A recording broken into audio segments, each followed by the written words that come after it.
તમારું અમિતાબેન આસોદરિયા, કઈ સોસાયટી છે ને શું સમસ્યા ન્યૂ સુભાષ શેરી નંબર 1. શું સમસ્યા છે આપની? આ સૂચિત છે એટલે એની લેખવારી કરવાની છે. અડધી સોસાયટી લેખવારી થઈ ગઈ છે, એની સમસ્યા છે અમારા અને માટે. કોને કોને રજૂઆત કરીને કેટલો સમય થયો? અમારે 5 વર્ષ થઈ ગયા છે અને રજૂઆત ગોવિંદભાઈ અને રમેશભાઈને. આપની ફેમિલીમાંથી લગભગ કેટલા લોકો ગયા ને કેટલા ધક્કા ખાવા પડ્યા? સોસાયટી વાળા બધા ગયા છે, એ ધક્કા જેન્ટ્સ બધા ગયા છે. સવારે 10 વાગે જાય, બપોરે 2 વાગે આવે, 3 વાગે જાય તો 5 વાગે આવે. ત્યાંથી શું કહેવામાં આવે છે? ધક્કા ખવડાવે છે? ધક્કા ખવડાવે છે. ફાઇલ એમ કે છે અહીંયા ગાંધીનગર વહી ગઈ છે, પણ ત્યાંથી પછી કઈ ખબર પડતી નથી. એટલે ત્યાંથી ક્યાંથી અટકે છે એ અમને ખબર નથી. તમારી શું માંગ છે અત્યારે? અમારે લેખવારી કરવાની છે.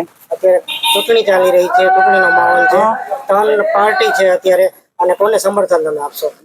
કોંગ્રેસને.